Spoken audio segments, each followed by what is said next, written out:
Good Friday, friends. Hope you're having a good day. So, two major components in this week in the headlines. Number one, today, I'll just kind of work backwards. Today, we got the BLS jobs report, and it showed that there were a lot of jobs added. However, if you peel back the onion a little bit, you realize that the majority of those jobs were part-time jobs. So that's not really good for, again, building the economy in a positive way. So the bond market is actually responding in a pretty positive way. So interest rates, mortgage rates are coming down today. It's been a pretty volatile day, as it has been almost every day this week, but in our favor. So we're definitely getting a little bit, responding back and gaining some of those points that we kind of lost earlier this week. So from week to week, again, we're kind of flat. Maybe the rates are just a little bit worse than they were last Friday, but we're pretty much the same. Again, depends on so many variables, as you know. The second thing this week, big thing in the headlines, was the fact that Fitch lowered the credit rating from AAA to AA for our national credit rating. That's the second time in history that's ever happened. S&P did it back in 2011, and they said that there's a deviation in the standard of governance. In other words, there's just a less and less confidence in how the government is controlling the national debt, which has been out of control my entire life and continues to get out of control. Never thought we would hear trillions of dollars, but that's what's happening. We're seeing that continue to happen, and the government continues to spend more than we're getting in. So again, not a good thing.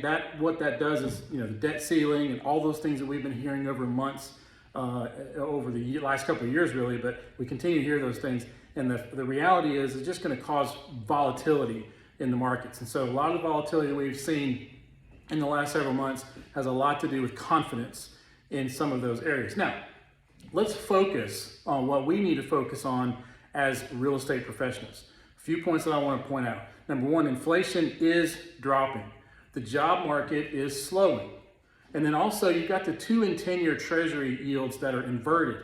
And 100% of the time that has happened, mortgage rates have dropped every single time. The question is, when? When's it going to happen?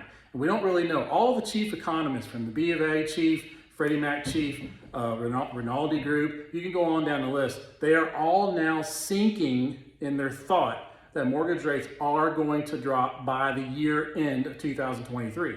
Now, if you add that up with the pent up demand that we've got demographics that are showing us right now that the population is going up in certain demographics, key demographics, in fact, that are first-time home buyers that have had a house for a few years now, they're ready to upgrade, people that are growing their families. When you put all that math together and the pent-up demand with interest rates that's going to exacerbate that toward the end of this year, 2024, 2025 could be some of the most busiest years that we've ever seen. And if you're in the real estate market, you need to be prepared.